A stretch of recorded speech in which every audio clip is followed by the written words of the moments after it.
اعوذ باللہ من الشیطان الرجیم بسم اللہ الرحمن الرحیم وبہ نستعین وہو خیر المعین وَلَقَدْ هَمَّتْ بِهِ وَهَمَّ بِهَا لَوْلَا أَنْ رَأَىٰ بُرْهَانَ رَبِّهِ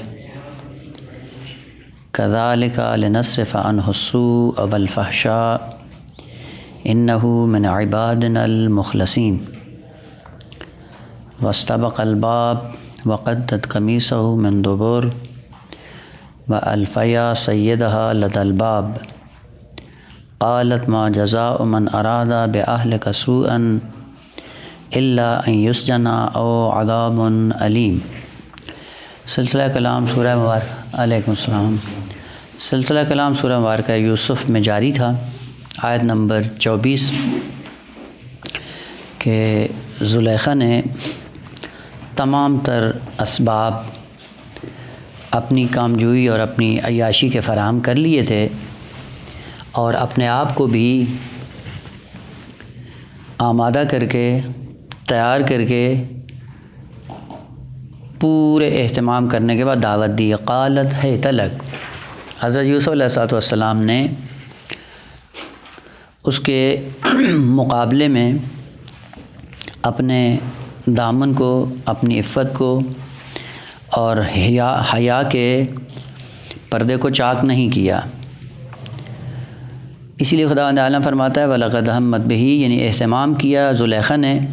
عرض کیا تھا کہ اہتمام وہ مرحلہ آخری ہے اپنے مقصد کو پانے کے لیے، جتنے پہلے مقدمات ہوں وہ سارے فراہم کرنے کے بعد وہ آخری ہدف جس پہ پہنچنا تھا اس کو سارا فراہم کر دیا۔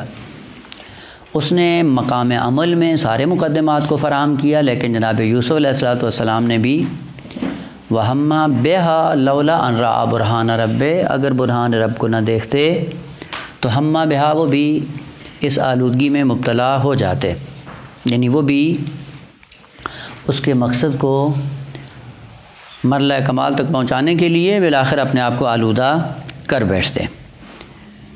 برہان رب عرض کیا تھا کہ وہ مرحلہ سوم ہے انسان کی زندگی میں، جہاں پہ جہاد اکبر کی منزل پہ پہنچ کے انسان باطن عالم پہ دسترسی حاصل کر لیتا ہے، حقائق عالم کو بالعیان مشاہدہ کر رہا ہوتا ہے۔ تو جیسے ہی حقائق عالم کو دیکھتا ہے انسان کبھی بھی اپنے آپ کو آلودہ نہیں کرتا۔ البتہ یہ گناہوں کی دنیا ہے، حسنات میں بھی ایسے ہی ہے کہ حسنات کے مقامات کو انسان جب ملکوت عالم میں ان کے حقیقی چہرے سے آشنا ہو جاتا ہے تو کبھی بھی ان کو ترک نہیں کرتا۔ ظاہر سی بات ہے، جس طرح کی مثال عرض کی تھی کہ انسان کو بھوک بھی لگی ہو، کھانا بھی لذیذ ہو، طبیعت انسانی کے مطابق ہو، مانع اور رکاوٹ بھی کوئی چیز نہ ہو اور حلال ہو، پاک و پاکیزہ ہو، تو فوراً انسان اس کھانے کو کھانے کے لیے تیار ہو جاتا ہے۔ یہی وجہ تھی کہ ائمہ طاہرین معصومین علیہ السلام کی ذوات طاہرین جب ملکوت عالم کو بالعیان مشاہدہ کر رہے ہوتے تھے تو نہ کبھی مستحب کو ترک کرتے تھے، واجب تو درکنار، مستحبات کو بھی حتیٰ ترک نہیں کرتے تھے۔ وجہ کیا تھی کہ مستحبات کے باطن کو مشاہدہ کر رہے ہوتے تھے جہاد اکبر کی دنیا میں۔ یہاں سے خداوند عالم پھر جس طرح کہ وہ پہلے مطلب عرض کیا کہ وہ قانون ذکر کر رہا ہے، وَكَذَلِكَ، یہ وَكَذَلِكَ کیا ہے؟ یعنی ہماری سنت یہ ہے، ہمارا قانون یہ ہے۔ قانون ہمارا کیا ہے کہ جو بھی جہاد اکبر کی دنیا میں ہماری طرف حرکت کرتا ہے ہم صلہ کیا دیتے ہیں، یہ ہے۔ تعبیر جو قرآن نے ذکر کی ہے انتہائی دقیق ہے۔ وَكَذَلِكَ لِنَصْرِفَ عَنْهُ السُّوءَ وَالْفَحْشَاءَ، كَذَلِكَ کیا ہے؟ السلام علیکم ورحمۃ اللہ، یعنی قانون ہے جس کے پہلے اشارہ کیا تھا۔ السلام علیکم ورحمۃ اللہ، السلام علیکم ورحمۃ اللہ۔ كَذَلِكَ لِنَصْرِفَ عَنْهُ السُّوءَ، ہم نے سوء اور فحشاء کو اس سے دور رکھا۔ خود تعبیر یہ بھی ہو سکتی تھی کہ ہم نے حضرت یوسف علیہ السلام کو برائی سے دور رکھا سو اور فحشا سے جدا کر دیا، لیکن تعبیر یہ نہیں آئی کہ ہم نے حضرت یوسف علیہ السلام کو سو اور فحشا سے دور نہیں رکھا، بلکہ سو اور فحشا کو اجازت نہیں دی کہ وہ حضرت یوسف علیہ السلام کا دامن آلودہ کریں۔ پہلے قانون عرض کر دوں پھر اس ترجمے کی طرف آتے ہیں۔ عرض کیا تھا کہ جہاں پہ بھی لفظ کذالک قرآن میں استعمال ہوگا وہ ایک سنت الہی ہے، قانون الہی ہے کہ جو بھی اس قانون پہ گامزن ہوگا سب کو خداوند عالم اسی اعتبار سے صلہ اور اجر دے گا۔ جو بھی جہاد اکبر کی دنیا میں اپنے آپ کو خداوند عالم کے قرب کا راہی بناتا ہے، قانون الہی یہ ہے کہ ہم کیا کریں گے، یہ عظمت عطا کریں گے کہ آلودگیوں کو، سو اور فحشا کو اس کے دامن کی طرف نہیں آنے دیں گے۔ اور یہ قانون مختص نہیں ہے حضرت یوسف علیہ السلام کے لیے، جو بھی اس راستے پہ چل نکلے گا کذالک، قانون ہمارا یہ ہے۔ لفظ سو ہمیشہ کس کو کہا جاتا ہے؟ اس میں قرآنی اصطلاح میں سو کا معنی اب جو عموماً کیا جاتا ہے برائی یا سیئہ، برائی جو کہا جاتا ہے، ہر قسم کی برائی کو سیئہ نہیں کہا جاتا ہے۔ بعض برائیاں ایسی ہیں کہ جو انسان کے باطن کو آلودہ کرتی ہیں، اگرچہ کہ ظاہری طور پہ ان کا نقصان اتنا نہیں ہوتا کہ وہ انسان کو جہنمی بنا دیں، فقط اس حد تک وہ ہوتا ہے کہ روح انسانی کو آلودہ کرتی ہیں۔ آلودگی کے نتیجے میں روح انسانی پہ پردہ پڑ جاتا ہے، کمالات سے محروم ہو جاتے ہیں۔ اسی لیے آپ جا کر دیکھیں کہ اگر واجبات کو انسان انجام دیتا ہے، مستحبات کو ترک کرتا ہے، تو مستحبات کے ترک کرنے سے انسان کی روح کیا ہوتی ہے؟ کمالات سے محروم ہو جاتی ہے۔ تو اس کا مطلب یہ نہیں کہ جہنمی بن جائے گا۔ پس سو کون سی برائی ہے؟ وہ برائی کہ جس کا مقام عمل میں عذاب جہنم سے کوئی واسطہ نہیں ہے، فقط انسان خیالات کی دنیا میں اپنے روح کو آلودہ کر رہا ہوتا ہے، اور اس آلودگی کا نتیجہ یہ ہوتا ہے کہ آہستہ آہستہ انسان کی روح پہ پردہ آ جاتا ہے، اور اس پردے کی وجہ سے کمالات سے رک جاتی ہے۔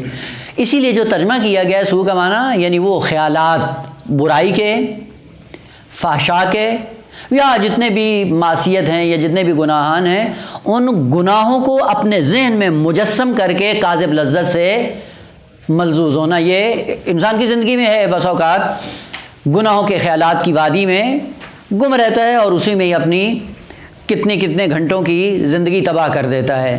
پس سو وہ تصورات یا وہ خیالات کہ جو مقام عمل میں انسان کی زندگی میں ظاہر نہیں ہوتے، فقط خیالات کی دنیا میں، تصورات کی دنیا میں اپنے نفس کو آلودہ کر رہا ہوتا ہے انسان، اور اس کے نتیجے میں ہوتا کیا ہے؟ وہ عذاب جہنم نہیں ہے اس کے لیے، لیکن آہستہ آہستہ اس کا اثر وضعی یہ ہے کہ ایک آلودگی، ایک گندگی، ایک بدبو روح انسانی میں پیدا ہو جاتی ہے، جس کی وجہ سے روح انسانی کمال سے محروم ہو جاتی ہے۔ بھی صحیح روایات کا ہے یہ مضمون کہ سوال کیا گیا معصوم سے کہ یہ کیسے ممکن ہے کہ ملائک جو انسان کے اعمال کو لکھنے کے لیے معمور کیے گئے ہیں، وہ جب انسان سے عمل سرزاد ہوتا ہے وہ تو ٹھیک ہے لکھ لیتے ہیں، لیکن وہ جو تصورات کی دنیا ہوتی ہے وہ کیسے ان کو پتہ چل جاتا ہے، وہ پھر کیسے لکھتے ہیں؟ امام علیہ السلام نے خوبصورت مثال دی، کہا دیکھو کہ جب آپ پھولوں کے باغ کے قریب سے گزرتے ہو اور دیوار حائل ہوتی ہے، دیوار کے اس طرف سارے پھول ہوتے ہیں، السلام علیکم، تو آپ تو دیوار کے اس طرف ہوتے ہیں، آپ کو کیسے پتہ چلتا ہے یہاں پہ پھول ہیں؟ وہ فوراً سے جواب دیا کہ اس کی خوشبو آتی ہے، اگرچہ دیوار ہے، معنی ہے، رکاوٹ ہے، اور اس رکاوٹ کے ہوتے ہوئے ہمیں پتہ چل جاتا ہے چونکہ اس کی خوشبو جب آتی ہے مشام انسانی میں تو اس خوشبو سے پتہ چل جاتا ہے کہ یہاں پہ پھولوں کا ایک سلسلہ ہے۔ اور کہا کہ اگر دیوار حائل اور گٹر ہو اس طرف تو کیسے تمہیں پتہ چلے گا اس طرف گندگی ہے؟ کہ جب اس کی بدبو آئے گی تو پتہ چل جائے گا کہ دیوار کی اس طرف گندگی ہے، گٹر ہے۔ تو کہا یہ جو بدبو ہوتی ہے یہ کس سے آتی ہے؟ کہا گٹر سے۔ خوشبو کہاں سے آتی ہے؟ کہا پھولوں سے۔ کہا کہ سیئات اور حسنات کا دائرہ یوں ہے کہ حسنات کا جب انسان تصور کرتا ہے، روح انسانی میں پھولوں کا باغ ہوتا ہے جس سے خوشبو آتی ہے ملائکہ کے مشام میں، اور اس مشام سے ملائکہ یہ سمجھتے ہیں کہ اس انسان نے تصورات کی دنیا میں بھی حسنات کا باغ سجایا ہوا ہے، اور اگر انسان برے تصورات کرتا ہے تو انسان کے روح میں گٹر کی کیفیت طاری ہو جاتی ہے اور اس سے بدبو پھیلتی ہے، جس سے روح انسانی آلودہ ہوتی ہے۔ اس آلودگی کی بدبو کو جیسے ہی ملائکہ اپنے مشام میں محسوس کرتے ہیں تو ان کو پتہ چل جاتا ہے کہ یہ انسان کس وادی میں گم ہے۔ جس سے ایک اور نقطہ انسان کو سمجھ میں آتا ہے کہ حسنات ہمیشہ وجود انسانی کو معطر کرتے ہیں اور سیئات ہمیشہ انسانی وجود کو بدبودار بنا دیتے ہیں۔ اسی بدبو سے ایسا ایسا روح انسانی پہ پردہ پڑتا ہے، اس پردے سے نورانیت روح کی کم ہونا شروع ہو جاتی ہے، اور ایسا ایسا البتہ یہ تعبیریں چونکہ مختلف ہیں، ابھی صرف اشارہ کر دوں، عرض کیا تھا کبھی تعبیر عقل سے کی جاتی ہے اور کبھی تعبیر قلب سے کی جاتی ہے، فؤاد بھی کہا جاتا ہے اور کبھی روح اور کبھی نفس، یہ تعبیریں مختلف ہیں، انشاءاللہ جیسے جیسے آئیں گی وہ اگرچہ پہلے بیان ہوئی ہیں لیکن پھر بھی انشاءاللہ اگر لا بلا کلام میں آگے درس کروں گا۔ عقل انسانی کبھی اس پہ پردہ پڑ جاتا ہے انہی سیئات کے نتیجے میں، اور کبھی قلب انسانی پہ پردہ پڑ جاتا ہے۔ ابھی قلب کی طرف نہ جائیں، فقط عقل انسانی۔ اس لیے روایات کا یہ مضمون ہے کہ انسان جب اول خلقت میں دنیا میں آتا ہے تو عقل انسانی ابتدائی مرحلے میں ہوتی ہے، پختہ نہیں ہوتی، بالکل اس بیج کی طرح ہوتی ہے کہ جس بیج کو آپ زمین میں رکھ دیں تو ایسا ایسا کیا کرے گا، وہ پھیلنا پھولنا شروع کرے گا، اور آپ یہ دیکھتے رہتے ہیں، محسوس بھی کرتے ہیں۔ اگر آپ نے مناسب ماحول پیدا کر دیا تو وہ پودا کیا ہو جائے گا، بڑھتا جائے گا، پھیلتا جائے گا، پھول لگیں گے، پھل لگیں گے، سایہ دے گا، اور ایک دن وہ تنا آور درخت بن جائے گا۔ اور اگر آپ نے دیکھ بھال نہیں کی تو یہ بیج کیا ہوگا، وہیں پہ سڑ جائے گا، وہیں پہ سوکھ جائے گا، آگے رشد اور نمو اس کے اندر پیدا نہیں ہوگا۔ یہ مثال جو محسوس میں یعنی عالم محسوس میں آپ نے دیکھی ہے، بالکل بعینہ ہی عقل انسانی وجود انسانی کے اندر اسی درخت کی مانند ہے۔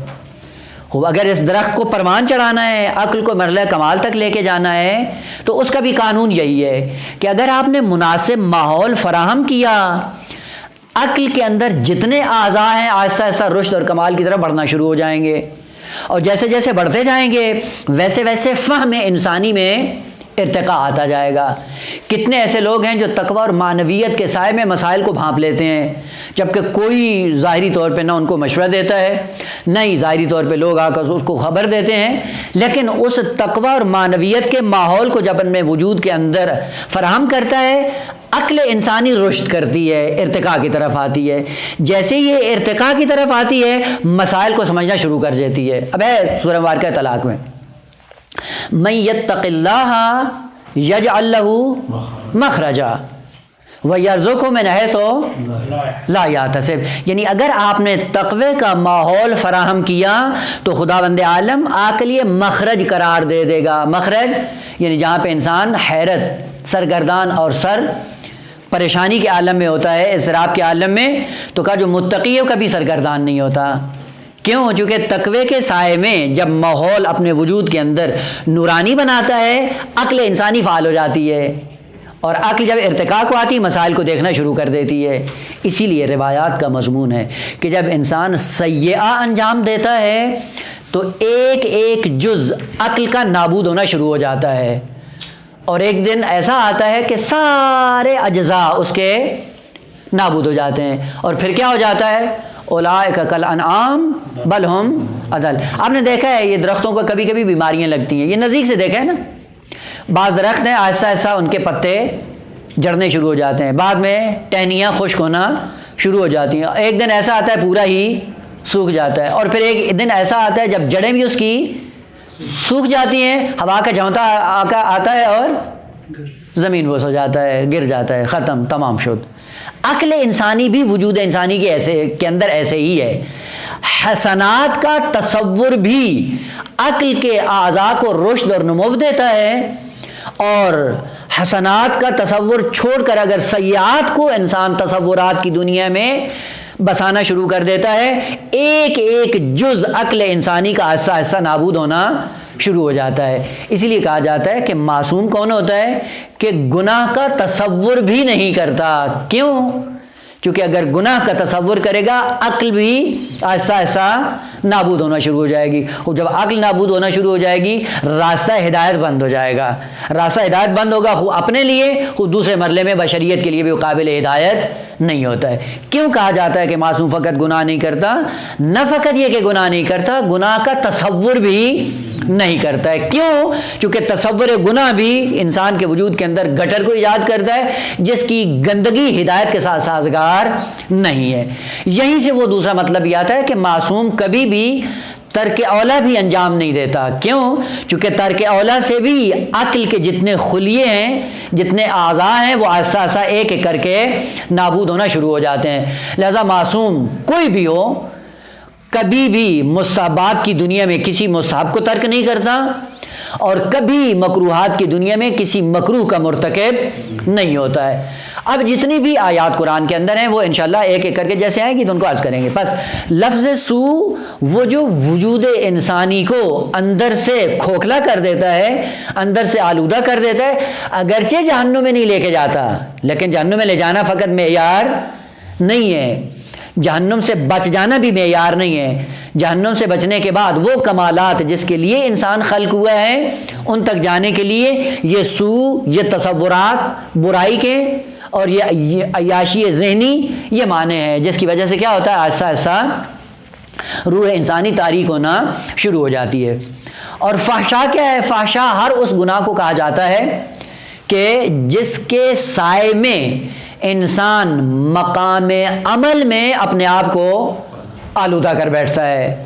پس فحشا گناہ عملی ہے اور سو گناہ ذہنی ہے، تصوراتی دنیا میں گناہوں کی صورتیں اپنے ذہن کے اندر مجسم کر کے اس سے لطف اندوز ہونا، یہ سو ہے۔ تعبیر دیکھیں دقیق ترین قرآن کی، کہا کہ جب انسان جہاد اکبر کی دنیا میں خدا کے راستے پہ چل نکلتا ہے تو پھر کیا ہوتا ہے؟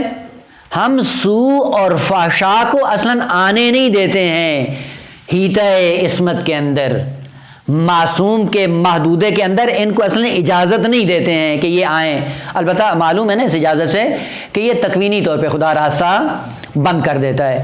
اور گناہ اور سو جتنے بھی ہیں یہ خارج وجود انسانی میں جتنی چیزیں بھی ہیں، پہلے بھی شاید عرض کیا تھا کہ جتنی بھی کائنات کے اندر ذرات ہیں سب کے اندر شعور ہے، ادراک ہے، فہم ہے، البتہ ہر ایک کا شعور و ادراک اپنے اعتبار سے، یعنی پھر وہ درجات ہیں، ان درجات کی وجہ سے مثلا فرض کریں یہی قالین، یہ کیا ہے جس کو آپ ایک وجود جامد سمجھتے ہیں، لیکن کائنات کے اس ایک حصہ ہونے کے ناطے سے خود اس کے اندر بھی شعور بھی ہے، ادراک بھی ہے، اور اس کی دلیل کیا ہے؟ کل قیامت کے دن یہی قالین جس پہ انسان بیٹھ کے دین کی باتیں کرتا ہے یہ گواہی دے گا کہ ہاں میں نے دیکھا تھا کہ اس نے ہمارے اوپر بیٹھ کر دین کی باتیں کی تھی، اور اگر اسی کے اوپر معصیت انجام پاتی ہے تو کل یہی شاہد کے طور پر قیامت کے دن ظاہر ہو جائے گا۔ اور ہے بھی صحیح، قرآن کی صریح آیت ہے کہ جب انسان قیامت میں پہنچے گا یہی اعضاء اور جوارح جو ہمارے اختیار میں دیے گئے ہیں، یہی بدن، یہی سارے اعضاء و جوارح کیا کریں گے؟ انسان کے خلاف خوب انسان کا لما شہدتم علینا، ہمارے خلاف گواہی کیوں دیتے ہو؟ تو کیا کہیں گے؟ قالو، جواب کیا ملے گا؟ انطقنا اللہ الذی انطق کل شیء، ہمیں بھی خدا نے نطق عطا کیا ہے کہ جس خدا نے تمہیں دنیا میں نطق عطا کیا تھا ہمیں یہاں کر دیا ہے۔ بس یہ سارے اعضاء ادراک رکھتے ہیں تبھی تو جا کر گواہی دیں گے، اگر ادراک نہیں ہے تو گواہی دینا ممکن نہیں ہے۔ اور دو چار کی طرح مثلا فرض کریں ایک ایسا زندگی کا حصہ جس کو آپ نے دیکھا نہیں ہے، وہ آپ چلے جائیں کورٹ میں اور کہیں گواہی دیں کہ آپ نے کیا دیکھا، کیا گواہی دیں گے؟ وہ کیوں نہیں دیں گے؟ وہ اس لیے کہ کچھ دیکھا ہی نہیں ہے، کچھ علم ہی نہیں ہے، وہ جب ہے نہیں تو گواہی بھی نہیں دے سکتا۔ پس شہادت وہ انسان دے سکتا ہے جو پہلے مرحلے میں ادراک کر چکا ہو، جو دیکھ چکا ہو، ادراک کے بعد شہادت کا سلسلہ جاری و ساری رہتا ہے۔ پس خداوند عالم فرماتا ہے وَلِلَّهِ جُنُودُ السَّمَاوَاتِ وَالْأَرْضِ، یہ سب کا سب جو کچھ کائنات میں ہے یہ کس کا ہے؟ یہ لشکر خدا ہے۔ اور خدا اپنے لشکر سے جب چاہتا ہے استفادہ کرنا شروع کر دیتا ہے۔ یہ عظمت تھی جناب یوسف علیہ السلام کی کہ جتنا اپنے آپ کو انہوں نے محفوظ رکھا، اسی اعتبار سے خدا نے اعلان کیا کہ ہم گناہ یعنی فحشاء اور سوء کو اجازت نہیں دیں گے کہ وہ آپ کے دامن کی طرف آئے اور آپ کے دامن کو آلودہ کرے۔ لیکن ترجمہ یہ بھی ہو سکتا تھا کہ ہم نے حضرت یوسف علیہ السلام کو اس سے محفوظ کر دیا، لیکن فرق کیا ہوتا کہ اگر یوسف علیہ السلام کو محفوظ کیا جاتا تو پہلے مرحلے میں تمایل جناب یوسف کے اندر موجود تھا، جس تمایل سے بچنے کے لیے خدا نے ان پہ لطف یہ کیا کہ ان کو الگ کر دیا۔ پس الگ اس کو کیا جاتا ہے کہ جس کی طرف کوئی چیز آ رہی ہو، تمایل ہو، آلودگی ہو، تب اسے کہا جاتا ہے کہ ہم نے اس کو محفوظ کر دیا یا پاک کر دیا۔ اور خدا یہاں پہ کہنا چاہتا ہے کہ اصلاً ذرہ برابر تمایل نہیں تھا جناب یوسف علیہ السلام نے، اسی لیے ہم نے فحشاء اور سوء کو اس کے دامن سے دور رکھا ہے۔ اور دور رکھنے کا نتیجہ یہ کہ اصلاً ان کے اندر نہ فحشاء کی دنیا میں، نہ سوء کی دنیا میں، نہ ہم کی دنیا میں کچھ بھی وجود انسانی حضرت یوسف علیہ السلام آلودہ نہیں ہوا ہے۔ اور جب آلودہ نہیں ہوا، یہی بتاتے ہیں کہ جناب یوسف علیہ السلام کی معراج ہے، اور یہیں سے اس کمال تک فائز ہوئے ہیں کہ جس کی طرف خداوند عالم نے پوری انسانیت کو دنیا میں بھیجا ہے کہ تم بھی دنیا میں جا کر اس مرحلے تک آ سکتے ہو۔ اس لیے خدا نے کہا کذالک، یہ قانون ہے ہمارا کہ جو بھی جہاد اکبر کی دنیا میں چل نکلتا ہے، ہمارا سلسلہ یہ ہے۔ اب یہاں پہ یہ کس نے حضرت یوسف علیہ السلام کی طہارت اور پاکیزگی کی کون گواہی دے رہا ہے؟ خداوند عالم۔ خوب یہ انسان کے لیے واقعاً کتنی عظمت کا مرحلہ ہے کہ ایک انسان کی پاکیزگی کا اعلان خداوند عالم کر رہا ہو۔ وَمَنْ أَصْدَقُ مِنَ اللَّهِ قِيلًا، خدا سے بڑھ کر اور کوئی ذات صادق ہو سکتی ہے؟ اور یہ بھی قانون ہے کہ جب تم خدا کی راہ میں جہاد اکبر کے نتیجے میں نکل آتے ہو، پھر اس چیز کی پرواہ نہیں کرو کہ تمہارے کمال کا چرچا دنیا میں عام ہوگا یا نہیں ہوگا۔ یہ بھی قانون ہے کہ تم خدا کے لیے چل نکلو، خود خدا تمہارا مبلغ بن جائے گا۔ ایسے ہے یا نہیں ہے؟ خود سورہ مبارکہ ہے یاسین، اور وہ جو بنی اسرائیل کا شہید ہوتا ہے، شہید ہونے کے بعد دنیا سے چلا جاتا ہے، اور قرآن کی آیت کیا کہتی ہے؟ قال یا لیت قومی یعلمون، کاش میری قوم کو علم ہو جاتا کس چیز کا؟ بما غفر لی ربی وجعلنی من المکرمین، کہ خداوند عالم نے مجھے کون سے درجات دیے ہیں، فقط کس بنیاد پہ؟ کہ میں دین کا دفاع کرتے ہوئے مقام شہادت پہ فائز ہو گیا ہوں۔ وہ تو مر گیا تھا، دنیا سے چلا گیا ہے، یہ سارا سلسلہ کون ذکر کر رہا ہے؟ خداوند عالم۔ دیکھیں، اگر انسان کے اندر وہ دین کی تعلیمات آ جائیں اور وہ معرفت انسان کے اندر آ جائے تو پھر اس چیز کی پرواہ نہیں ہوتی۔ البتہ یہ ہے انسان کی طبیعت کے اندر، فطرت کے اندر نہیں، طبیعت کے اندر یہ ہے، چونکہ دو حصے انسان کے، ایک طبیعت ہے اور ایک فطرت ہے۔ طبیعت کا تعلق حیوانی خواہشات سے ہے اور فطرت کا تعلق عقلی کمالات سے ہوتا ہے۔ وہ طبیعت کے اندر یہ ہے انسان کے، کیا؟ شہرت طلب ہوتا ہے، وہ ہر انسان ایسے ہی ہے۔ یہ کس کا خاصہ ہے؟ طبیعت انسانی کا، اسی لیے اس کو کنٹرول کرنے کی ضرورت ہے۔ اگر یہ فطرت انسانی کا خاصہ ہوتا تو فطرت کو کنٹرول کرنے کی ضرورت نہیں ہے، فطرت ہمیشہ راہ کمال پہ گامزن ہوتی ہے۔ اور ہر انسان کے اندر یہ غریزہ خدا نے رکھا ہوا ہے کہ ہر انسان چاہتا یہ ہے کہ میرا نام کیا ہو؟ روشن ہو۔ حتیٰ آپ دنیا میں جا کر دیکھ لیں، جن کا اسلام اور دین سے کوئی تعلق نہیں ہے، حتیٰ وہ دہریے جو خدا کو نہیں مانتے ہیں، جب ان کے پاس ثروت اور مال آتا ہے تو کیا کرتے ہیں؟ یا مایوسی کا شکار ہو کے خودکشی کر لیتے ہیں، یا پھر ایسا اگر وہ شہرت کا پہلو باقی رہے تو پھر کیا کرتے ہیں؟ بڑے بڑے کام کر جاتے ہیں، رفائی کام، پل بنا دیا، مدرسہ بنا دیا، رفاع عامہ کے کام کرنا شروع کر دیا، اور پھر آ کر عقائد کے دین میں سوال کرتے ہیں، بھائی مولانا یہ آدمی بھی جہنم میں جائے گا؟ اس نے تو انسانیت کی اتنی خدمت کی، ایڈز کا علاج کرنے کے لیے ہاسپٹل بنا دیا، اتنے بڑے پل بنا دیے، فلاں کر دیا، یہ بھی جہنم میں جائے گا؟ اب وہ پھر چونکہ عقائد کی دنیا میں تو ہم پڑھے نہیں ہوتے ہیں، اب پھر ہمارے لیے مشکل ہو جاتی ہے کہ یار ایک ہے نمازیں پڑھتا ہے، روزے رکھتا ہے، اور کچھ بھی خلقت میں انسانی خدمت کے لیے کچھ بھی نہیں کرتا، اور ان کو دیکھو خدا کو نہیں مانتے، فلاں نہیں کرتے، او اتنا انسانیت کے لیے کر کے جاتے ہیں، یہ بھی جہنم میں جائیں گے۔ تو ایک چیز ذہن میں رکھ لیں کہ ہمیشہ اعمال انسانی کبھی بھی جنت اور جہنم کا معیار نہیں ہے۔ اسی لیے روایات میں بھی ہے کہ کبھی انسان کی نماز روزے کے وہ دیکھ کر دھوکے اور جھانسے میں نہیں آؤ. بس اوقات ہے نمازیں پڑھ رہا ہے اور نمازوں کے ذریعے پوری بشریت کو بھی دھوکہ دے رہا ہے, خود کو بھی دھوکہ دے رہا ہے, لوگوں کے اندر پارسا کے طور پہ معروف ہو جاتا ہے اور پھر اسی کو بہانہ بنا کے سب کے دین کو تباہ کرنے کی کوشش. اعمال انسانی شناخت کا ذریعہ قطعاً نہیں ہے. اعمال انسانی کے ذریعے دھوکہ دیا جا سکتا ہے, حتیٰ انسان خود کو بھی دھوکہ دے سکتا ہے. بسا کہ دعائے کمیل میں بھی ہے اور حدیث قدسی میں بھی ہے کہ بس اوقات انسان نماز پڑھتا ہے, نماز پڑھنے کے بعد ملائکہ نماز کو لے کر اللہ کی بارگاہ میں جا پہنچتے ہیں. جیسے خدا کی بارگاہ میں پہنچتے ہیں, خداوند عالم کی طرف سے ارشاد ہوتا ہے جا اس کے منہ پہ مارو. کیوں؟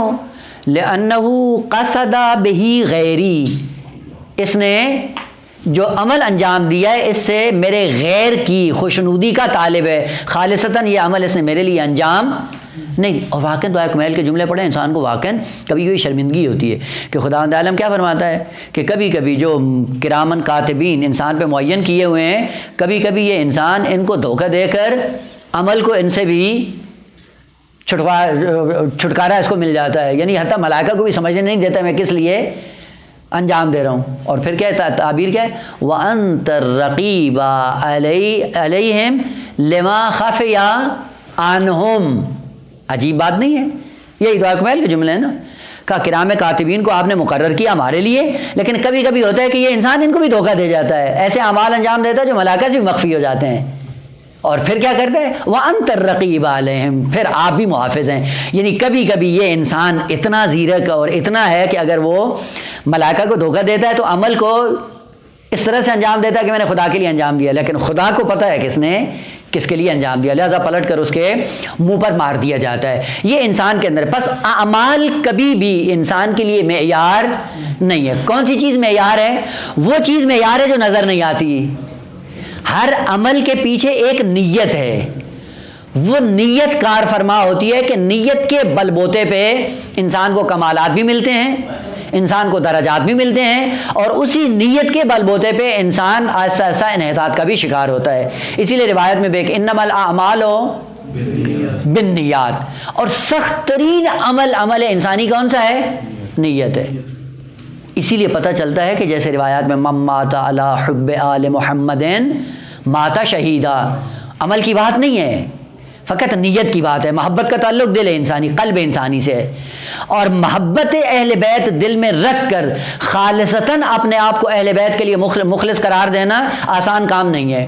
اور شیطان کی ہمیشہ یہ کوشش ہوتی ہے کہ اس محبت اہل بیت کو انسان کے دل سے نکال دے, اور اسی جنگ کے اندر جہاد اکبر کی دنیا سے چلا جاتا ہے. خداوند عالم فرماتا ہے یہ شہید ہے, چونکہ شیطان چاہتا ہے کہ محبت اہل بیت کو آپ سے چھین لے, اور آپ اس محبت اہل بیت کو اپنے ہاتھ سے جانے نہیں دیتے ہیں. خوب اسی نتیجے میں کیا ہے, ایک جنگ میں مبتلا ہوتے ہیں, اور اسی جنگ میں لڑتے لڑتے آپ میں عالم موت میں جا پہنچتے ہیں. پھر کیا ہے, جو جنگ کی حالت میں مرتا ہے وہ کیا ہوتا ہے؟ شہید ہوتا ہے. پس عمل انسانی معیار نہیں ہے, وہ نیت انسانی ہے جو معیار ہے. وہ دیکھیں یہ نیت کیا کرتی ہے کہ اگر نیت پیچھے خالصتاً خدا کے لیے ہو, یہ عمل بھی خدا کے لیے بن جاتا ہے, اور اگر نیت غیر خدا کے لیے ہو, یہ عمل کیا بنتا ہے؟ غیر خدا کے لیے. پس معیار وہ نیات ہیں جو عمل کے پیچھے کار فرما ہوتی ہیں. مثلا بھی ایک مثال چھوٹی سی عرض کروں, اگرچہ پہلے بھی شاید عرض کی ہو. مثلا پہلے قدیم زمانے میں ہوتا تھا کہ لوگ آتے تھے, بیابان میں سفر کرتے تھے, اور پھر لوگ کنویں کھود دیتے تھے, پانی نکالتے تھے کہ کوئی مسافر جب آئے تو یہاں پہ تھکا ماندہ اگر وہ بیٹھے اور پانی سے استفادہ کر کے اپنی زندگی کو آگے بڑھاتا رہے اور چلا جائے, اپنے سفر کو جاری رکھے. بیابان میں ایک کنواں ہے, کنویں کے اطراف میں ایک آدمی آتا ہے, ایک لکڑی کو زمین میں گاڑ دیتا ہے. زمین کو گاڑنے کے بعد اب کیا کرتا ہے؟ چلا جاتا ہے.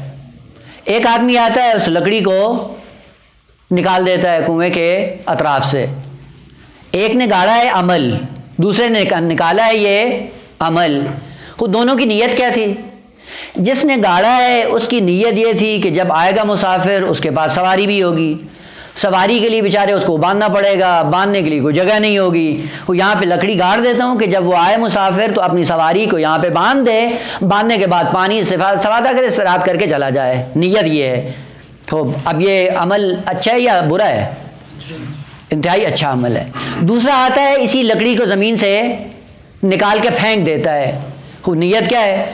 کہا کہ مسافر ہوتے ہیں، کبھی دن میں آتے ہیں کبھی رات میں آتے ہیں، اور کہیں تاریکی کے نتیجے میں کسی کا پاؤں اس کے اٹک گیا اور اٹک کے بیچارہ کنویں میں گر گیا تو مر جائے گا، لہٰذا اس موانے کو یہاں سے دور کر دو. نیت کیا ہے؟ اچھی ہے. عمل دیکھیں اپوزٹ ہیں، لیکن نیت پیچھے کار فرما ہے. اس کا لکڑی گاڑنا یہ بھی حسنہ ہے اور اس کا نکالنا وہ بھی، جبکہ عمل دونوں اپوزٹ ہیں. بس پتہ چلتا ہے عمل معیار نہیں، وہ پیچھے نیت معیار ہے. اب اسی کو بالکل آپ الٹ دیں. ایک آتا ہے لکڑی کو گاڑ دیتا ہے، کس نیت سے؟ کہ جو بھی یہاں سے گزرے پاؤں اٹ کے مر جائے، گر جائے. نیت کیا ہے؟ چونکہ نیت بری ہے، اس بری نیت کے نتیجے میں زمین کے اندر لکڑی کو گاڑنا یہ کیا ہو جائے گا؟ انحطاط کا ذریعہ بن جائے. دوسرا آتا ہے وہ نیت اس لکڑی کو نکال لیتا ہے، کس نیت سے؟ کہ کوئی اگر آئے تو اپنا حیوان یہاں پہ نہ باندھ سکے. دیکھیں عمل وہی ہے جو آپ کو سامنے نظر آ رہا ہے، لیکن ایک برا ہے اور ایک اچھا ہے. کہاں سے ہوگا؟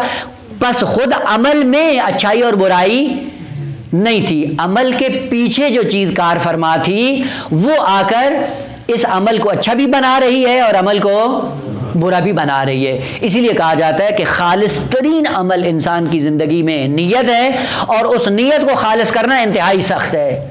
رات کو توفیق ہوئی نماز شب کی، عمل ہے، آسانی سے انجام دے دیا آپ نے، نیند پہ کنٹرول کیا، غلبہ کر کے آپ نے نماز پڑھ دی. پڑھی کس لیے ہے؟ اب وہ نیت پیچھے کیا کار فرما ہے.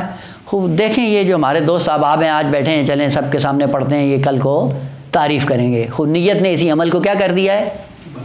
آلودہ کر دیا ہے. عمل تو اچھا تھا ظاہری طور پہ، بس ظاہری طور پہ اچھائی کو دیکھ کے فیصلہ نہ کریں کہ باطناً بھی یہ اچھائی ہی ہے. نا، وہ نیت ہے جو پیچھے کار فرما ہوتی ہے. اس نیت کی وجہ سے ہی انسان کے اعمال کو چار چاند لگتے ہیں. بس اعمال کبھی بھی انسانی کمالات یا انحطاط کی دنیا میں معیار نہیں ہوتا، پیچھے وہ نیت کار فرما ہوتی ہے کہ جس کی وجہ سے عمل کے اندر اچھائی یا برائی آتی ہے. اور عجیب بات یہ ہے کہ وہ نیت قابل دید نہیں ہے، اسی لیے ہم فیصلہ بھی نہیں کر پاتے ہیں کہ یہ آدمی اچھا ہے یا برا ہے، خدا پہ چھوڑ دیتے ہیں. چونکہ خدا جو ہے وہ عالم السر والخفیات ہے، اس کو معلوم ہے کہ اس نے عمل کس نیت سے انجام دیا ہے. اسی لیے کہا جاتا ہے کہ عمل ہے بدن انسانی کی حیثیت رکھتا ہے، نیت ہے جو روح انسانی کی حیثیت رکھتی ہے. وہ بدن کب تک حرکت کرتا ہے؟ جب تک روح کے ساتھ اس کا رابطہ برقرار ہوتا ہے. خود روح کا رابطہ برقرار نہ ہو، ختم کر دیں آپ، یہ بدن کیا کرے گا؟ ڈھیر ہو جائے گا، پڑا رہے گا، کوئی اس کے اندر حرکت نہیں ہوگی.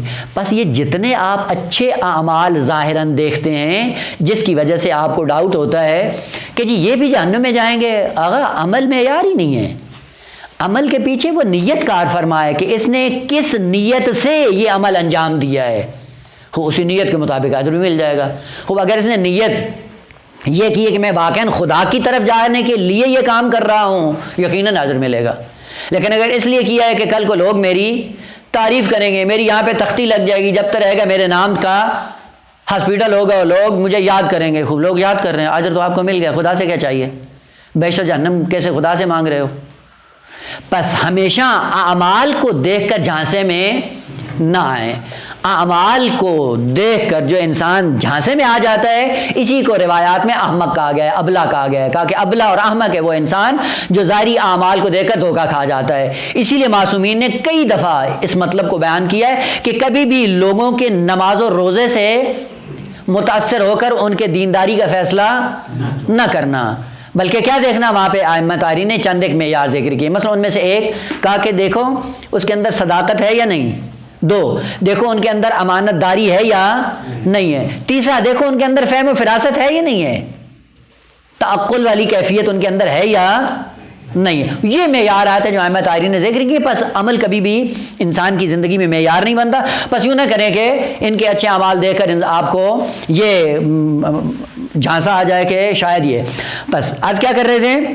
قانون الہی. قانون الہی کیا ہے کہ آپ جہاد اکبر کی دنیا میں جب چل نکلو اس کے بعد دیکھو کہ آپ کا عمل واقعاً خالصتاً خدا کے لیے ہے.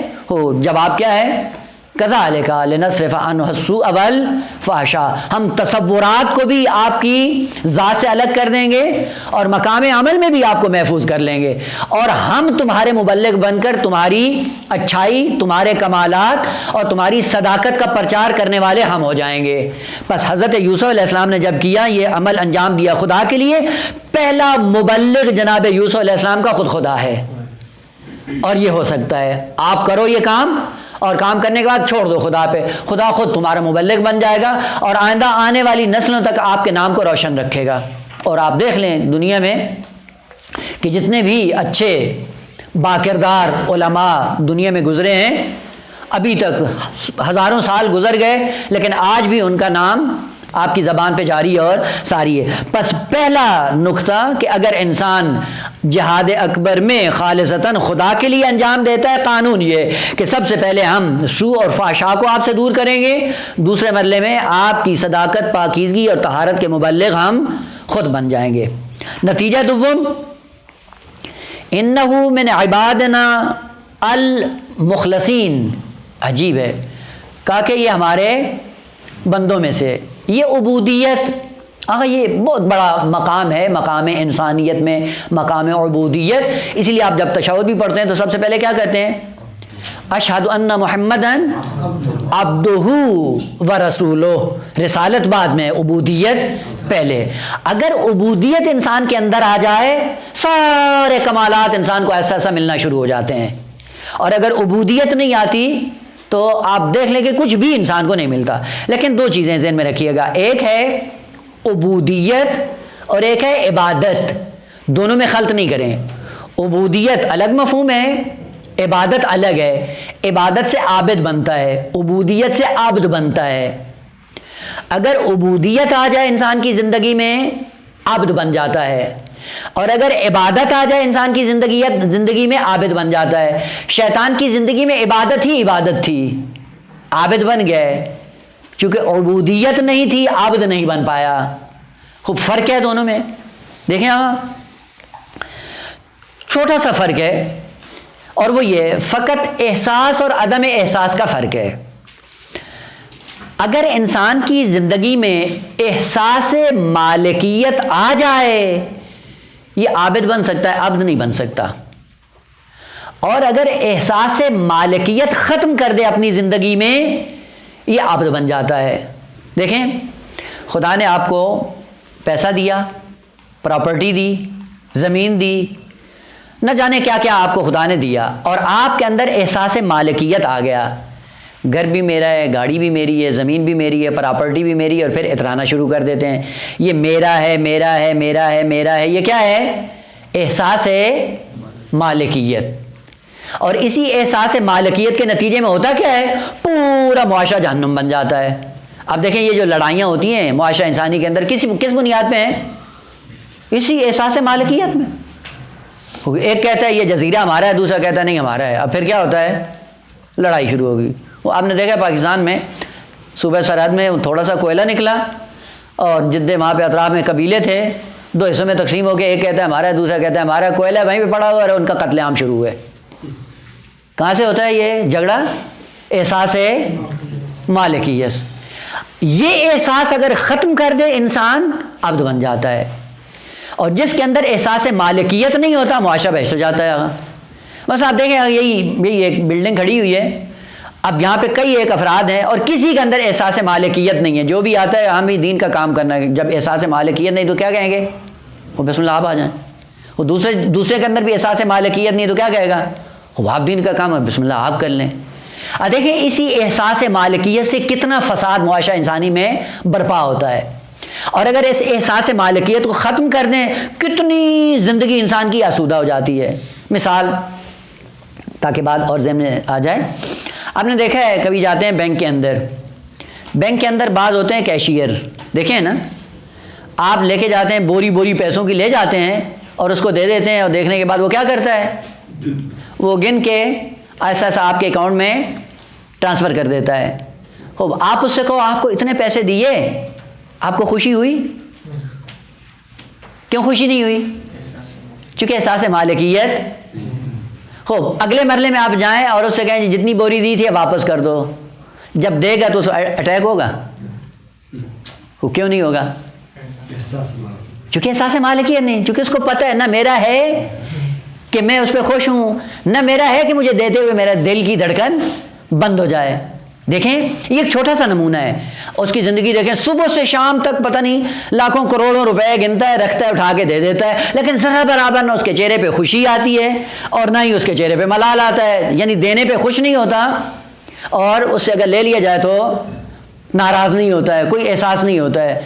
یہ کیوں نہیں ہو رہا ہے؟ فقط ایک عنصر کی وجہ سے، وہ کیا ہے کہ اس کے اندر احساس مالکیت نہیں ہے۔ جب احساس مالکیت نہیں ہے، دیکھیں اب اس کی زندگی بہترین آسودہ ہے، لیکن تھوڑی سی تنخواہ دے دیں اسی کو کہ ہاں بھائی اس کے بعد آپ کو یہ تنخواہ ملے گی، اب اس کے اندر احساس کیا ہو جائے گا کہ یہ میرا ہے، یہ پیسہ میرا ہے۔ اب دیکھو بھلا ذرا نکال کے دیکھو جیب سے، وہ اتنے پیسے گن رہتے تھے، احساس نہیں ہوا، وہ تھوڑے سے پیسے دیے تو آپ کی کیفیت کیوں بدل گئی؟ ایک احساس کی بنیاد پہ۔ ایک مال میں کوئی ٹس سے مس نہیں ہوتا ہے چونکہ احساس مالکیت نہیں ہے، لیکن تھوڑی سی رقم جب اس کو اپنی تنخواہ کے طور پہ ملتی ہے اس کی زندگی بدل جاتی ہے۔ وہ بعض لوگ جو اصلا اپنا مال سمجھتے نہیں ہیں، خدا کی امانت سمجھتے ہیں اپنے لیے، خمس دینا تو درکنار کا سارا اٹھا کے خدا خدا میں دے دیتے ہیں۔ کیوں؟ چونکہ احساس مالکیت نہیں، خدا کی امانت اس نے دیا، اس نے لے لیا، اصل کوئی ہارٹ اٹیک نہیں ہوتا ہے ان کو۔ لیکن وہ انسان جس کو احساس مالکیت پیدا ہو جاتا ہے وہ کیا ہے؟ اب وہ خمس دیتا نہیں ہے، زکوٰۃ دیتا نہیں ہے، صدقات دیتا نہیں ہے، خیرات کرتا نہیں ہے، کیوں کہ دیا تو کم ہو جائے گا، اپنا کیسے چلاؤں گا؟ یہی عنصر ہے انسان کو عابد سے عبد بنانے کے لیے۔ انسان جب احساس مالکیت کا شکار ہوتا ہے، کثرت عبادت کے سائے میں عابد بن سکتا ہے، لیکن مقام عبودیت پہ نہیں آ سکتا۔ مقام عبودیت پہ آنے کے لیے کیا ہے؟ اس احساس مالکیت کو ختم کرو۔ جب ختم کرو گے مقام عبودیت پہ آ جاؤ گے، پھر خداوند عالم کی طرف سے اعلان آتا ہے انہ من عبادنا، یہ ہمارا عبد ہے، یہ مقام عبودیت پہ آیا ہے۔ اب واقعاً عظمت واقعاً انسان کو سمجھ میں آتی ہے کربلا کے اندر۔ کربلا کے اندر کیا ہوا؟ امام حسین علیہ السلام کے لیے نقل ہے نا کہ جیسے جیسے شہادت کا وقت قریب آتا جا رہا تھا ویسے ویسے امام کے چہرے کی نورانیت میں اضافہ ہوتا جا رہا تھا۔ کیوں؟ کیونکہ احساس مالکیت نہیں ہے۔ نورانیت میں اضافہ کیوں ہو رہا ہے کہ جو جو امام کو ملا ہوا تھا امانت کے طور پہ رکھ کر ایسا ایسا ایک ایک امانت کو خدا کے حوالے کر رہا ہے، اور امانت کو جب انسان واپس کرتا ہے سبک بحال ہو جاتا ہے، بوجھ ختم ہو جاتا ہے، حشاش اور بشاش ہو جاتا ہے، چہرے کی واقعاً کیفیت بدل جاتی ہے۔ اور پھر جب سر سجدے میں رکھ دیا اور اس کے بعد کیا کیا؟ کہا کہ خدایا میں نے تو کوئی کام نہیں کیا ہے، میں نے کام اس وقت کچھ کیا ہوتا جو میرا ہوتا، یہ تو جو کچھ تھا تیرا ہی تھا، میں نے تجھے امین بن کر لوٹا دیا ہے، اس لیے مجھے ملال کس بات کا ہو؟ ترکت الخلق ترا فی ہواک وایتمت الاولاد لکی اراک۔ حسین وہ ہے کہ جس کے اندر احساس مالکیت نہیں، اور جو کچھ دیتا ہے راہ خدا میں دینے کے بعد سرخرو ہو جاتا ہے، نورانیت میں اضافہ ہو جاتا ہے۔ قانون خدا ہے انہ من عبادنا، وہ عبادنا کے لیے کرنا کیا ہے؟ کہ احساس مالکیت کو اپنے اندر سے ختم کر دو، عبد بن جاؤ گے۔ اور یہ راستہ کیا ہے؟ کا کھلا ہے، فقط یوسف علیہ السلام کے لیے نہیں ہے۔ وہ یوسف ہمارا ایک بندہ تھا، ہم نے سب کو دعوت دی ہے، آؤ سب اپنے اندر سے یہ احساس مالکیت ختم کر کے معاشرہ انسانی کو بہشت بنا دو، تم بھی ہمارے عبد بن جاؤ گے۔ اور جب عبد بنو گے ان مقامات پہ آ سکتے ہو جہاں پہ خداوند عالم نے دوسرے اپنے بندوں کو نائل کیا ہے۔ بس یوں نہیں کرو کہ جب بات آئے کمالات کی تو اس کے بعد یہ کرو کہ جب لینے کی بات آئے کہ جی ان کو تو مل گیا ہمیں کیوں نہیں دیا، لیکن جب مقام عمل میں بات آتی ہے تو وہ تو ایک پائپ کے اندر بھی اپنی مالکیت کا احساس نہیں کرتے تھے۔ آپ کیسے ہیں؟ مطلب پورا مصر آئے گا انشاءاللہ، عبد بن گیا تھا جناب یوسف علیہ السلام کا۔ کیوں بھائی؟ وہ جو ایک دن عبد بن کر آیا زبان پہ شکوہ نہیں آیا، اور جو کچھ خدا نے دی احساس مالکیت نہیں کیا، وہ جو خالصتاً خدا کا عبد بن گیا، خدا نے پوری کائنات کو اٹھا کے اس کا عبد بنا دیا۔ کمالات کی دنیا یہ ہے، قانون کی دنیا یہ ہے۔ اگر قانون خدا کا یہی ہے کہ انہ من عبادنا، اور اس کا ایک ہی رمز و راز ہے کہ اگر عبد اور مقام عبودیت میں آنا ہے یہ احساس اپنے اندر ختم کر دیں، مار دیں، یہ پہلا درجہ ہے مقام عبودیت پہ آنے کے لیے کہ اپنے اندر احساس مالکیت کو ختم کر دو، کیا ہو جاؤ گے؟ مقام عبودیت پہ آ جاؤ گے۔ رکن دوم کہ جس کی وجہ سے انہو من عبادنا کو ہمارا عبد بنتا ہے۔ دوسرا کام کیا کرو؟ وہ یہ ہے کہ سلب تدبیر کرو اپنی ذات سے، تب جا کر مقام عبودیت پہ فائز ہو سکتے ہو۔ جب ایسا انسان کثرت عبادت کرتا ہے لیکن کثرت عبادت کے نتیجے میں عابد بن جاتا ہے، اور لوگ بھی بڑا عابد ہے جی، بڑی باتیں کرتا ہے، خوب پلٹ کے دیکھو بھائی یہ عبد ہے یا نہیں ہے، معلوم نہیں ہے۔ بس اگر پہچاننا ہے اسی احساس سے پہچان لیں۔ دوسرا رکن جس سے آپ پہچان سکتے ہیں کہ یہ واقعاً مقام عبودیت پہ پہنچا ہوا ہے، اس کا رکن یہ آغا سلب تدبیر کرو اپنی ذات سے۔ سلب تدبیر کا مطلب یہ ہے کہ آغا آپ کو ایک سسٹم کے تحت زندگی گزارنی ہے، لیکن وہ سسٹم جس کے تحت آپ کو رہ کر زندگی گزارنی ہے وہ سسٹم اپنی طرف سے نہیں بناؤ، اپنے بنائے ہوئے سسٹم کے مطابق اپنے آپ کو نہیں چلاؤ۔ کس کے سسٹم کے مطابق زندگی بسر کرو؟ جس نے تمہیں خلق کیا ہے، جس نے خلق کیا ہے اس نے تمہارے چلنے کے لیے ایک سسٹم رکھا ہے، اس کے سسٹم کو اپنا کر اپنے آپ کو گامزن کرو، عبد بن جاؤ گے۔ آغا ابھی ہم بیٹھے ہیں سب، اپنے اپنے گریبان میں جھانک کر دیکھیں کتنے ایسے دینی مسائل اور احکام ہیں ہم کو جب بیان کیے جاتے ہیں کہ آغا دینی مسئلہ یہ ہے، ہم کیا کرتے ہیں؟ جی ہم تو یہ نہیں مانتے، ہمارے ہاں یہ نہیں چلتا ہے۔ یہ ہمارے ہاں یہ نہیں چلتا ہے کیا مطلب ہے؟ یعنی ہم نے اپنی تدبیر کا ایک سسٹم بنایا ہوا ہے، اگر دین کی تعلیمات ہمارے سسٹم کے مطابق ہوئی تو فبیا قبول کر لیں گے، اور اگر ہماری رسومات سے ٹکراتی ہوئی تو پھر دین اپنے گھر ہم اپنے گھر کرتے ہیں یا نہیں کرتے ہیں؟ آپ جا کر دیکھ لیں کتنی ایسی رسومات ہیں جس پہ اسلام نے خط بطلان کھینچ دیا ہے، لیکن ہم پھر بھی ان کو اپنا کر اپنا نظام زندگی ہم چلاتے ہیں۔ کیوں؟ اس کا مطلب ہے کہ ہم نے اپنی حرکت کے لیے ایک سسٹم اور ایک قانون اور ایک ضابطہ ہم نے خود بنایا ہوا ہے۔ دین کا ضابطہ حیات اگر ہمارے سسٹم سے ملتا ہے تو دین کو لے لیتے ہیں، اور جیسے ہی وہ ضابطہ دینی ہمارے سسٹم کے خلاف ہوتا ہے ہم فوراً اس کو چھوڑ دیتے ہیں۔ یہ ہے انسان کی تدبیر کا سلسلہ۔ خدا نے کہا نا اگر عبد بننا ہے تو پھر اپنا سسٹم چھوڑ کے میرے سسٹم میں آ جاؤ۔ مثلا فرض کریں آپ کسی اسکول میں جاتے ہیں پڑھنے کے لیے، تو آپ نے کبھی کہا نہیں جی ہمارے گھر میں تو سسٹم یہ چلتا ہے، ہم اس سسٹم کے مطابق آپ کے اسکول میں پڑھیں گے، رکھیں گے آپ کو؟ جب اسکول میں جانا ہے تو اسکول کے سسٹم کو فالو کرنا ہے، وہاں پہ آپ بالکل جا کے تسلیم ہو جاتے ہیں۔ آغا جب خدا نے آپ کو دنیا میں بھیجا ہے تو وہ حکیم نہیں تھا کہ آپ کو پروان چڑھانا ہے، اس نے آپ کو کمال تک لے جانا، اس کو کوئی پتہ نہیں تھا کہ آپ کو کون سا سسٹم دینا ہے؟ مقام عبودیت میں آ کر اس سسٹم کو اپنا لو اور سلب تدبیر یعنی اپنے بنائے ہوئے نظام کو اپنے آپ سے الگ کر دو، اور یہ کام آسان نہیں ہے۔ اس وقت آپ جا کر دیکھیں ہم عبادت گزار بن سکتے ہیں، روزہ رکھ لیں گے، نماز پڑھ لیں گے، چہ بسا زکوٰۃ اور خمس بھی ادا کر دیں گے، لیکن مقام عبودیت میں کبھی بھی نہیں آئیں گے۔ کیوں نہیں آئیں گے؟ کیونکہ ہم نے اپنا ضابطہ حیات خود سے بنایا ہوا ہے۔ اسلام اگر اس کے مطابق ہو تو فبیا، اور اگر اس سے مخالف ہوتا تو ہم بالکل وہیں پہ کھڑے ہو جاتے ہیں اسلام کے خلاف، اور اسلام کی تعلیمات کو قبول کرنے کے لیے آمادہ نہیں ہوتے ہیں۔ اور چہ بسا کہ انہی اپنے بنائے ہوئے سسٹم کے مطابق ہم اچھائی اور برائی کا معیار بھی خود سے بنا لیتے ہیں۔ جو ہمارے اس عقیدے کا قائل ہے وہ اچھا ہے، اور جو ہمارے اس نظریے کا قائل نہیں ہے وہ برا ہے۔ اب جائیں پاکستان کے اندر اس وقت علماء کے دو دھڑے بنے ہوئے ہیں، وہ بعض ہیں جو ایک گروہ کے یہاں محترم ہیں اور وہ دوسرے گروہ میں اصلاً منفور ہیں، برعکس بھی ایسے ہی ہے۔ وجہ کیا ہے؟ وہ عوام نے ایک معیار بنایا ہوا ہے اپنا، اس معیار پہ دیکھتے ہیں یہ مولوی ہمارا ہے یا نہیں ہے۔ سب سے پہلے پوچھیں گے یہ مولائی ہے یا مقصر؟ یہ مولائی اور مقصر کس نے بنایا ہے؟ یہ سسٹم ہے جو تم نے خود بنایا ہے، اسلام نے نہیں بنایا ہے۔ اور اگر اسلام کا سسٹم ہوتا تم کہاں سے معیار بن گئے؟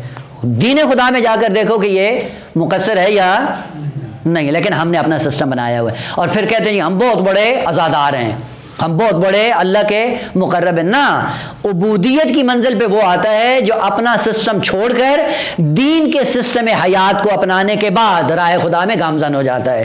بس دوسری علامت کہ جس سے عبودیت کا پتہ چلتا ہے وہ یہ ہے کہ اپنے سسٹم کو ختم کر کے دینی سسٹم کے اندر آ کر اس کو فالو کرو، اس کے مطابق زندگی بسر کرو، عبد بن جاؤ گے۔ انہو من عبادنا، صلاح عام ہے، ہمارے بندہ عبد بننا چاہتے ہو، سسٹم یہ ہے، اس کے اندر آ جاؤ اس سسٹم کو۔ تیسری علامت اور آخری کہ جس سے انہو من عبادنا بن سکتا ہے آدمی، وہ کیا ہے کہ مشغولیت غیر خدا کی اپنی ذات سے ختم کر دو۔ جتنی بھی ایکٹیویٹیز ہیں آپ کی جن سرگرمیوں میں خدا نظر نہیں آتا ان سب کو ترک کر دو، آپ بن جاؤ گے۔ ہماری سرگرمیاں بہت ہیں، یعنی ہم نے اپنے آپ کو بہت مصروف رکھا ہوا ہے یا نہیں ہے؟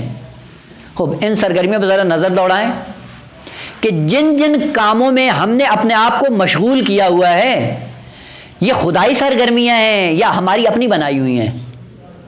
کتنے ایسے طالب علم ہیں پاکستان سے آتے ہیں پڑھنے کے لیے، جب کم میں آتے ہیں تو اتنی سرگرمیاں بڑھ جاتی ہیں کہ پڑھنے کے لیے ٹائم نہیں ملتا ہے یا نہیں ہے؟ وہ آئے تھے پڑھنے کے لیے اور جب کہتے ہیں جی مباحثہ کر لیں، ٹائم نہیں ہے جی، فلاں درس میں آ جائیں، ٹائم نہیں ہے جی، کیا ہے کہاں مصروف ہیں؟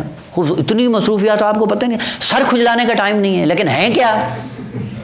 خدائی ایک بھی نہیں ہے۔ وہ ادھر سے کہتے ہیں جی ہم تو بہترین عبد بننے گئے تھے حوض علمیہ قوم میں۔ تیسری علامت کہ ہمیشہ اپنے آپ کو سرگرم رکھو، لیکن کس میں؟ ایسی سرگرمی میں اپنے آپ کو مشغول رکھو کہ جو خدائی سرگرمی ہو، یعنی جس میں ہمیشہ آپ کو خدا یاد رہے، یعنی ہمیشہ یاد خدا میں رہو۔ اور ہے سورہ مبارکہ معارج میں کہا کہ انسان کے ادوار کو ذکر کرتے ہوئے کیا کہا؟ الذین هم فی صلاتہم دائمون، ہمیشہ حالت نماز میں رہتے ہیں۔ اس کا مطلب یہ نہیں ہے کہ راہب بن کر پریکٹس کرتے رہو اوپر نیچے ہونے کی، یہ نہیں ہے۔ یہ ہے کہ جب نماز میں آتا ہے انسان تو کم از کم تھوڑا سا حیا اس کے اندر آ جاتا ہے کہ خدا کو یاد کر کے اللہ اکبر کرتا ہے، بعد میں پتہ نہیں کہاں پہنچ جاتا ہے، لیکن تھوڑا بہت حیا ہوتا ہے اس کو کہ میں خدا کے معذر میں آ گیا ہوں۔ کہ وہ انسان ہمیشہ عبد خدا ہوتا ہے جو ہمیشہ نماز میں ہوتا ہے، ہمیشہ نماز میں ہوتی ہے، ہمیشہ یاد خدا میں ہوتا ہے۔ بازار میں ہو یاد خدا میں ہے، دوستوں کے پاس ہو یاد خدا میں ہے، نماز میں ہو یاد خدا میں ہے، درس میں ہو یاد خدا میں ہے، یعنی کہیں پہ بھی اس کو اپنی انانیت نظر نہیں آتی، جہاں جاتا ہے خدا نظر آتا ہے، جو کام کر رہا ہوں خدا کے لیے کر رہا ہوں۔ سخت ہے یہ کام، بس 3 ارکان ہیں جن سے یہ پتہ چل سکتا ہے کہ یہ انسان عابد ہے یا عبد۔ اگر احساس مالکیت نہیں یہ عابد ہے، اگر احساس مالکیت ہے اور سب کچھ ہے یہ عابد نہیں عابد ہے، اور اگر سلب تدبیر کرتا ہے یہ عابد ہے، اور اگر سلب تدبیر نہیں کرتا ہے تو یہ عابد بن سکتا ہے، عابد نہیں بن سکتا۔ اگر اس کی مشغولیت اور سرگرمی اتنی ہے جس سے خدائی پہلو بالکل نظر نہیں آتا ہے، یہ عابد بن سکتا ہے، عابد نہیں بن سکتا۔ اور خدا نے کہا انہو من عبادنا، یہ ہمارا بندہ ہے۔ اب یہاں سے دیکھیں عظمت جناب یوسف علیہ السلام کی کیا ہوگی۔ آپ جائیں زندان میں یاد خدا، زلیخا کے گھر میں یاد خدا، کنویں میں یاد خدا، بازار میں بکتا ہے یاد خدا، اور جب عزیز مصر بن جاتا ہے تو بھی یاد خدا۔ سب کچھ ملنے کے باوجود احساس مالکیت پیدا نہیں ہوتا ہے۔